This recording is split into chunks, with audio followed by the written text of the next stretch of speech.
Disebutkan di dalam buku ini tentang pengertian akidah yang lain yang dipakai oleh sekte yang lain.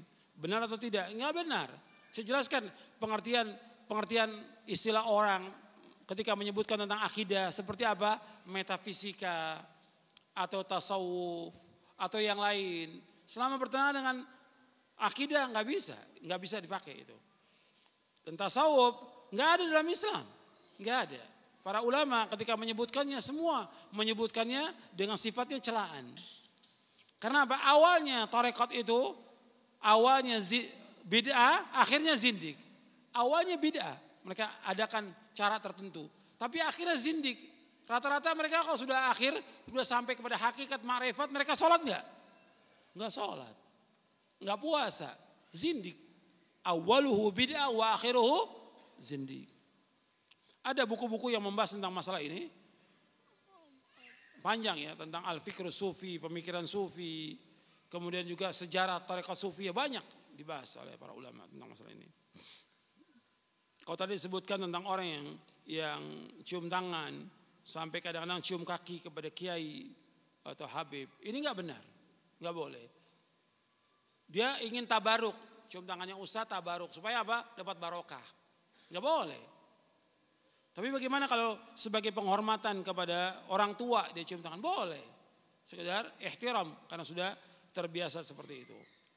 Tapi kemudian dengan istilah tabaruk ini enggak dibenarkan. Mencari barokah supaya selamat. Bagaimana kalau di negara ini tidak berhukum dengan hukum Allah? Ya kita berusaha untuk menegakkan hukum ini sesuai dengan hukum Allah. Sekarang saya mau tanya kepada antum. Untuk menegakkan hukum Allah itu berlaku untuk pemerintah saja atau berlaku juga untuk kita? Saya ulangi lagi. Perhatikan. Menegakkan hukum Allah apakah berlaku untuk pemerintah saja atau untuk kita? Untuk semuanya.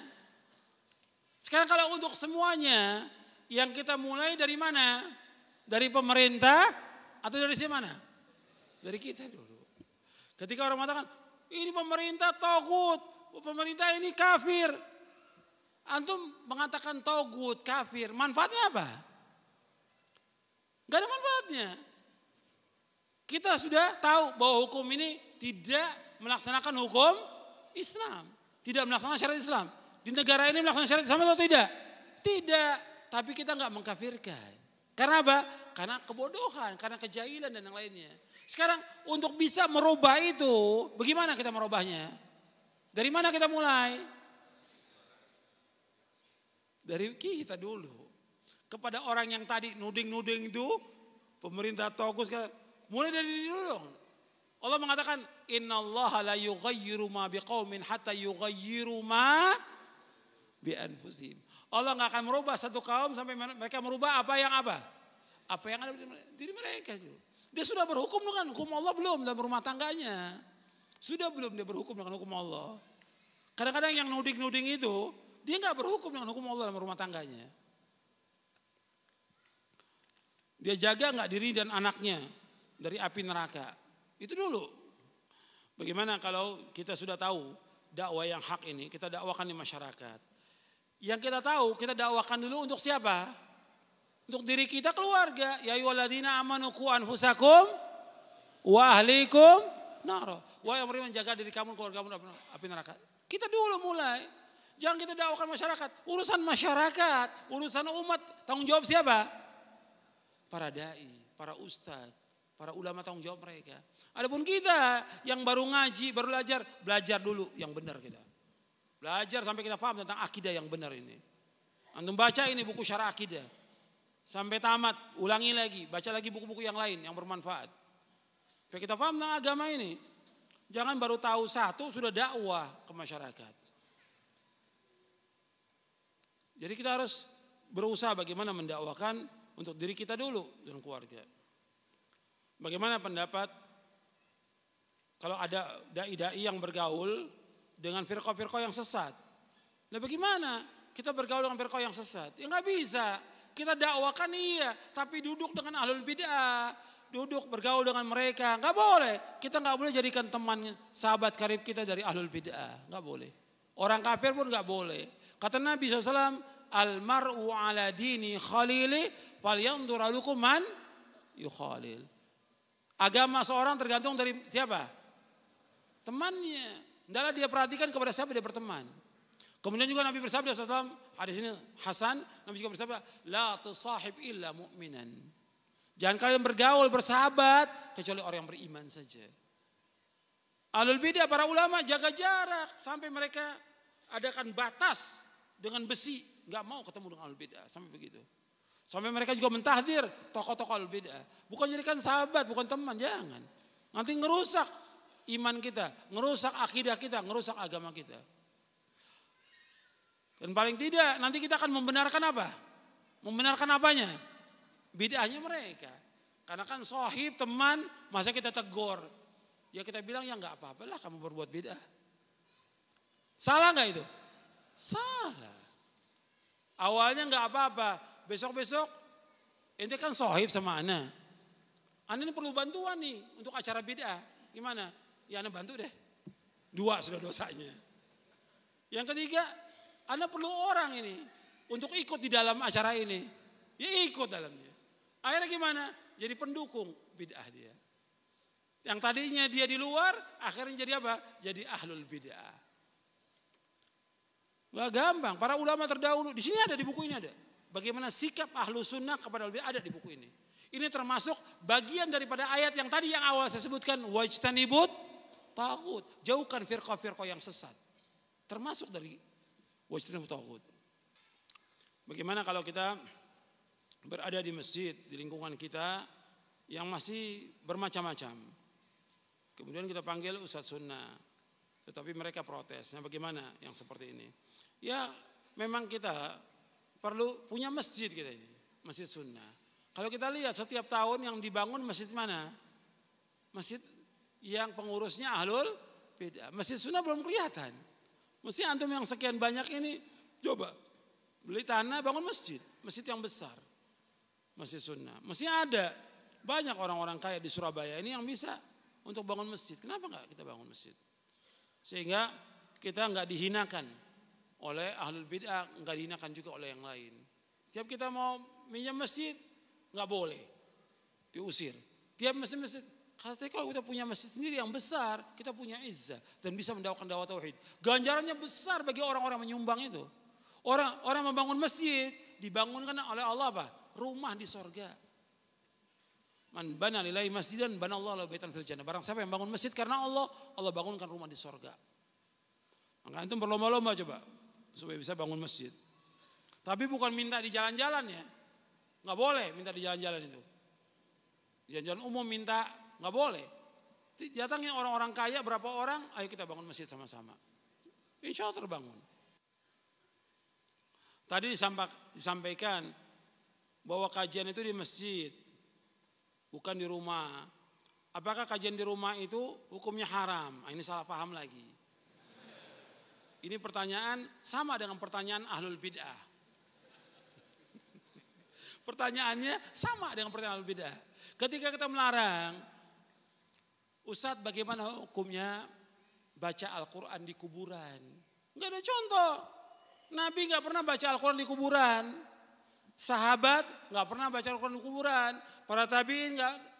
Nabi suruh baca Quran di rumah dan juga di masjid. Apa kata mereka? Salafiyin melarang kita baca Al-Quran. Sama dengan Ahlul Bidah tadi pertanyaan itu. Sama dengan Ahlul Bidah. Ahlul Bidah bilang Salafiyin melarang kita. Saya ambil contoh lagi. Ketika kita jelaskan bahwa perayaan Maulid Nabi nggak ada contoh. Ada nggak contohnya? Enggak ada contoh perayaan Maulid Nabi. Di zaman Nabi SAW, sahabat, tabiin, sampai zaman Imam Syafi'i enggak pernah ada. Kemudian kita katakan enggak ada contoh. Ini perbuatan beda. Apa kata ahlul bidah? Oh ini ahlus sunnah melarang kita mencintai Rasulullah. Betul enggak seperti itu? Ini orang-orang Wahabi ini melarang kita mencintai Rasulullah. Mencintai Rasulullah hukumnya apa? Wajib. Wajib mencintai Rasulullah. Tapi bukan mengadakan perayaan Maulid. Paham nih? Banyak ahlul bidah seperti itu. Ya. Seperti kita melarang orang untuk tahlilan. Kata mereka apa? Kita nggak boleh baca la ilaha illallah, nggak boleh.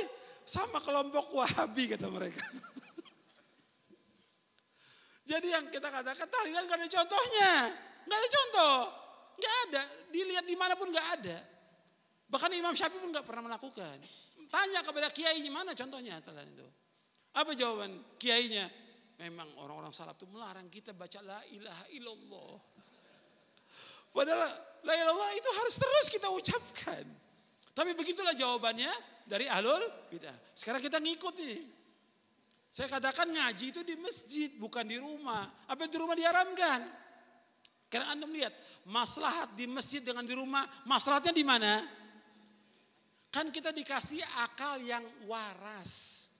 Iya, disuruh berpikir. Ini masjid, antum lihat kan yang datang banyak ini masjid. Semua orang bisa datang. Tapi kalau di rumah, nggak enak kan orang. Saya nggak diundang, masa saya mau datang? Tadi dianggap saya pengen makan lagi di rumah itu. Iya nggak? Akhirnya apa? Yang datang khusus orang-orang kaya saja. Yang miskin ditinggalkan. Sama seperti orang, ada tren sekarang ngadakan pengajian di hotel-hotel. Kenapa harus di hotel? Bayar lagi 4 juta. Ada yang bayar 6 juta.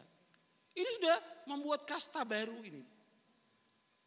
Nabi aja dilarang ketika Nabi mau dakwah kepada orang-orang musyrikin Mekah. Mereka berikan syarat. Kata mereka, jauhkan dulu tuh yang miskin-miskin. Sa'ad bin Abi Waqqas, Bilal dan yang lainnya. Allah turunkan ayat. Dilarang Nabi. Allah turunkan ayat. Jangan kamu usir mereka. Wala tadrul ladzina yad'una rabbahum bil ghadwi wasyurrin wajah. Jangan kamu usir mereka. Dilarang oleh Allah.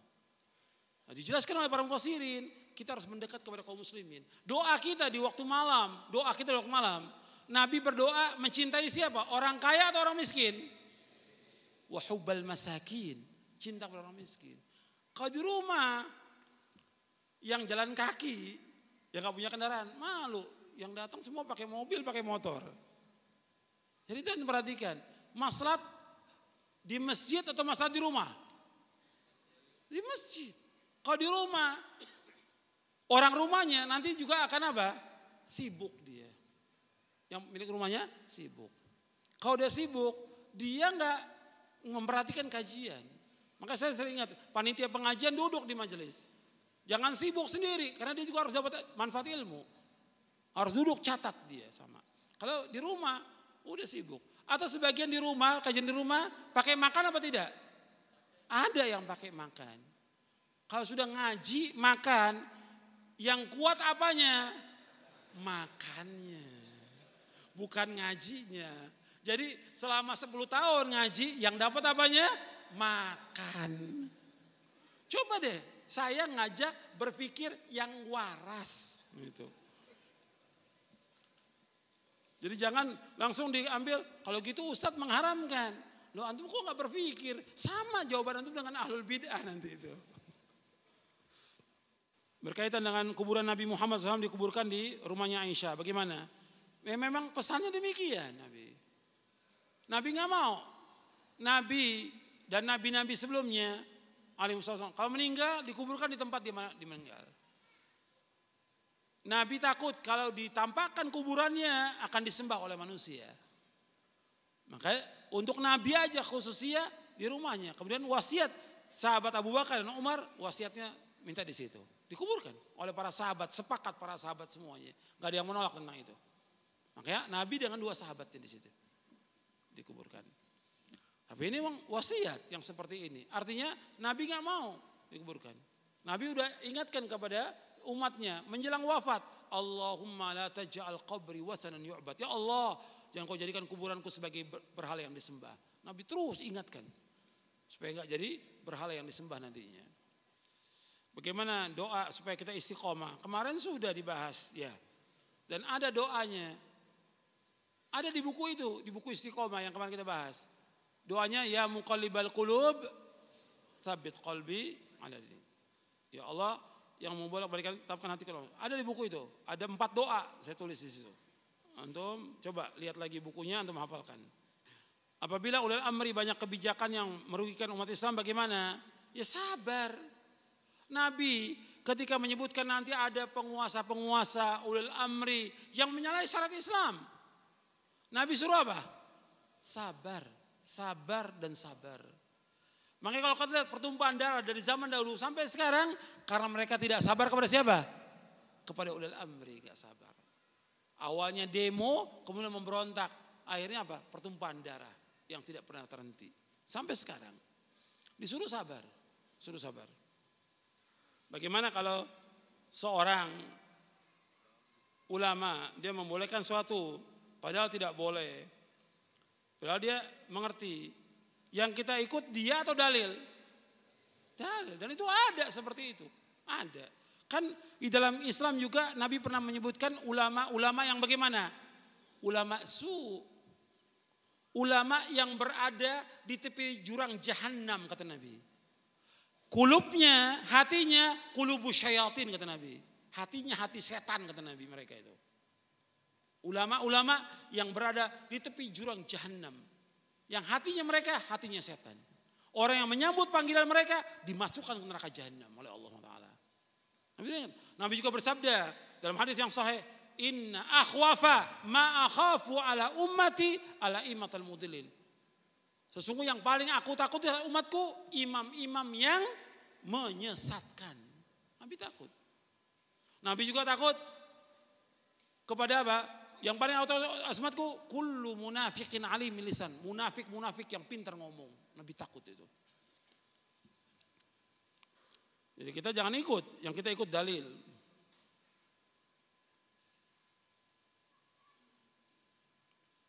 Bagaimana kalau kita mengkritik ahlul bid'ah, kita juga sebutkan kebaikannya, nggak boleh. Ini manhaj muwazanah nggak ada. Kalau kita mengkritik ahlul bid'ah, ya kita kritik tentang bid'ahnya, nggak perlu disebutkan tentang kebaikannya. Allah ketika menyebutkan tentang orang-orang kafir, Allah nggak sebutkan tentang kebaikan mereka, kesesatannya. Para ulama juga demikian, supaya orang tidak tertipu dengan apa? Tidak tertipu dengan apa? Dengan kebaikannya. Jelaskan tentang firqah-firqah yang sesat. Apa aja? Syiah, jelaskan. Khawarij, jelaskan. Jamaah tabligh, dan segala macam. Gak usah disebutkan tentang kebaikannya. Kalau kebaikan jelas ada semua firqah itu. Tapi Allah menyuruh kita untuk apa? Menjelaskan tentang kesesatan mereka. Supaya jelas jalan kepada Allah dan jelas jalan orang-orang yang sesat. Jelas. Maka Allah sebutkan dalam Al-Quran. Wa kadzalika nufassilul ayati walitastabina sabilul mujrimin. Kami jelaskan ayat-ayat ini supaya jelas jalan orang-orang yang sesat. Jelas jalannya. Jangan sebutkan kebaikannya. Bagaimana tentang merekam kajian seperti hari ini. Kadang-kadang pengurus melarang. Iya, kadang-kadang kajian itu kan juga namanya saya sebagai manusia. Kadang salah, kadang keliru. Sedangkan antum merekam, langsung antum diperbanyak. Kalau panitia kan kadang bicara, saat ini gimana? Coba deh, saya lihat dulu, diedit dulu, baru disebarkan.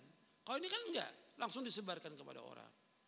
Nanti yang dosanya yang kena saya kan kalau ada kekeliruan. Kan wajar, manusia itu mesti salah, nggak mungkin. Dari kajian 3 jam itu semuanya benar, nggak ada yang keliru dalam berbicara. Mungkin ada yang keliru, wajar sebagai manusia.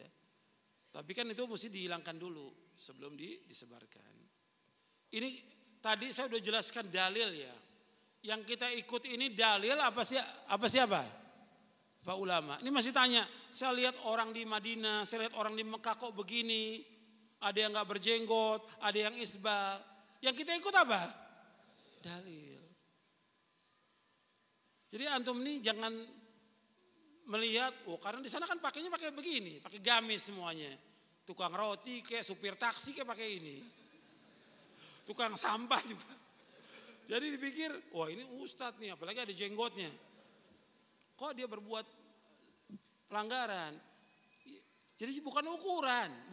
Yang ukuran itu dalil. Kita lihat dalil. Bagaimana orang-orang yang lahir dia sebagai Yahudi atau Nasrani, sampai dewasa dia meninggal dalam agama Nasrani. Ya orang yang mati dalam keadaan dia beragama Nasrani atau Yahudi, tempatnya di mana? Neraka. Jelas nas Al-Quran menyebutkan demikian. Innalladzina kafaru min ahlil kitabi wal musyrikina fi nari jahannam khalidina fiha ulaika hum syarrul bariyah. Antum sudah hafal. Sesungguhnya orang-orang kafir dari ahlul kitab. Ahlul kitab ini siapa? Yahudi Nasrani. Dan orang-orang musyrik tempat tinggalnya di mana kata Allah? Di neraka. Mereka kekal dalam selama-lamanya. Neraka itu sejak-jak tempat kembali. Kalau ada masalah yang dipertentangkan di antara kita dan juga ahlul bid'ah, bagaimana? Ya tadi sudah sebutkan ayat dalam surah An-Nisa ayat 59. Fa in tanaza'tum fi syai'in farudduhu ila Allah Rasul. Kembalikan kepada Allah Rasul. Jadi enggak ada ini khilafiyah, enggak dalilnya ada atau tidak. Kalau enggak ada, kalau dalilnya dhaif enggak boleh kita pakai sebagai hujjah. Perbedaan antara Ahlus Sunnah wal Jamaah dengan Asy'ariyah berkaitan dengan masalah usul furu'. Ya masalah usul berkaitan dengan tauhid uluhiyah, berkaitan juga dengan tauhid al-asma wa sifat. Itu ada dibahas oleh para ulama, perbedaan antara Ahlus Sunnah dan Asy'ariyah. Di sini juga ada sedikit saya jelaskan di sini. Kepada siapa kita harus belajar Al-Quran? Ya kepada dai-dai atau ustadz yang memang menguasai dalil, akidahnya benar, manhajnya benar, akhlaknya benar. Meskipun dia nggak punya gelar, jadi bukan soal gelar ini. Dia belajarnya jelas kepada siapa dia belajar. Dia menguasai Quran, menguasai Sunnah, dan dia paham tentang agama ini, akidahnya betul, akidah salaf, manhajnya betul, dia nggak berbuat bid'ah dan nggak berkumpul dengan al-bid'ah, akhlaknya baik. Kita belajar dengan dia. Ini tadi sudah saya jelaskan tentang menyikapi hukum yang ada di Indonesia ini. Kita harus sabar. Hukumnya tidak berhukum dengan hukum Islam. Tapi kita harus tegakkan hukum itu untuk diri kita dulu dan keluarga kita. Tegakkan hukum itu. Perubahan itu lama. Di sini ada di buku ini. Tentang bagaimana menegakkan hukum dan syariat Islam ada di buku ini. Di Syarah Aqidah Ahlussunnah wal Jamaah. Antum bisa baca nanti. Bagaimana kalau orang atau dakwah seperti yang terjadi di Jawa ini, orang berdakwanya menggunakan nyanyian, musik dan lainnya. Enggak boleh dalam Islam. Karena musik hukumnya haram dalam Islam. Diharamkan oleh Allah dalam Al-Quran, diharamkan oleh Nabi SAW. Di dalam sunnah yang sahih. Saya sebutkan di buku hukum musik, lagu dan nasyid dalam syariat Islam. Ada saya jelaskan. Dalil-dalilnya dari Quran, sunnah, kemudian juga athar para sahabat, dan juga penjelasan para ulama.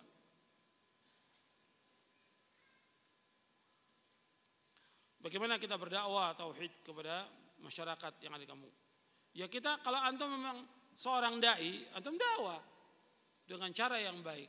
Ya dimulai dengan tauhid tetap, sebagaimana para nabi dan rasul mulai dengan tauhid. Jelaskan tentang indahnya agama Islam, jelaskan tentang kewajiban bertauhid kepada Allah. Bagaimana kita mengajak keluarga, orang tua yang masih berbuat syirik dan bid'ah. Ya harus sabar kita. Sebab untuk merubah sekaligus nggak mungkin. Kan perubahan itu bertahap. Dan kita juga cara mendakwakan kepada orang tua ya dengan lemah lembut, dengan sabar. Karena mereka juga untuk merubah kebiasaan yang sudah puluhan tahun sulit. Kita alhamdulillah dikasih oleh Allah hidayah. Begitu kita tahu tentang sunnah, kita ikut. Kan gak semua orang bisa seperti itu. Maka kita bersyukur kepada Allah, dapat hidayah langsung kita bisa laksanakan. Tapi belum tentu orang tua kita, belum tentu juga masyarakat kita. Maka kita harus sabar. Dan doakan mereka dengan kebaikan. Doakan agar Allah memberikan petunjuk kepada kedua orang tua kita. Memberikan petunjuk kepada saudara kita. Memberikan petunjuk kepada sanak kerabat. Agar mereka dapat hidayah dari Allah. Bagaimana menjawab yang mengatakan dakwah salafiyah merasa paling benar. Ya memang dakwah salafiyah dakwah yang benar. Paling berhak untuk masuk surga. Emang kita semuanya pengen masuk surga. Tanya kepada dia, antum pengen masuk surga apa enggak? Tanya kepada orang itu. Antum mau masuk surga apa enggak? Mau, ya ikuti Al-Quran wa sunnah al-fahmi salaf. Wajib. Dasarnya Quran sunnah. Ini syubhat-syubhat kepada orang-orang yang tidak punya ilmu. Termasuk juga para da'i yang gak punya ilmu. Da'i-da'i juga banyak yang gak punya ilmu. Cuma pintar apa? Ngomong. Asbun, asal bunyi. Bagaimana kalau ada orang yang dia berpegang pada Quran saja, mengingkari sunnah, berarti apa? Ingkar sunnah. Kalau ingkar sunnah gimana hukumnya? Kafir. Orang Quran sunnah yang wajib diikut. Nah saya jelas. di Quran maupun di Sunnah. Jadi banyak pemahaman aliran banyak sekali itu. Dia juga bagaimana dia beribadah kepada Allah kalau dia nggak berpegang pada Sunnah. Sholatnya gimana sholatnya? Ada nggak di Quran sholat subuh 2 rakaat, zuhur 4 rakaat? Nggak ada di Quran. Caranya gimana? Berarti nggak sholat dia. Kalau dia cuma pakai Qurannya, ingkar Sunnah, kafir. Bagaimana kita membantu kaum muslimin yang ada di Indonesia dan juga di luar? Ya kaum muslimin wajib kita bantu dengan apa yang kita mampu untuk bantu. Paling kita doa.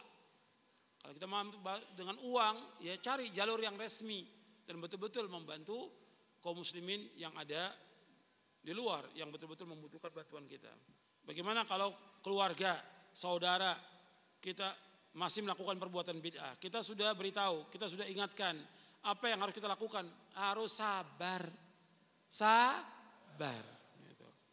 Masa kita mau putuskan silaturahmi dengan saudara? Ya tidak bisa. Sudah kita putuskan, sabar. Terus diingatkan, didoakan agar Allah memberikan hidayah kepada mereka.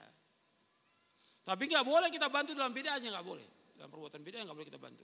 Saya pikir cukup sampai di sini kajian kita. Mudah-mudahan bermanfaat dan dapat kita amalkan.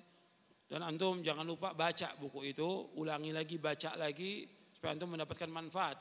Mudah-mudahan pengajian yang kita kaji ini mendapatkan manfaat, mendapatkan rahmat, mendapatkan barokah dari Allah. Mudah-mudahan Allah memberikan istiqamah kita di atas Quran wa sunnah ala fahmi salaf dan menetapkan di atas hujah yang benar. Dan mudah-mudahan Allah terus memberikan rahmatnya kepada kita, membimbing kita ke jalan yang hak sampai kita diwafatkan oleh Allah Taala. Wa sallallahu nabiyana Muhammadin sallallahu alaihi wasallam, subhanakallahumma bihamdik, asyhadu an la ilaha illa anta astaghfiruka wa atubu ilaik. Assalamualaikum warahmatullahi wabarakatuh.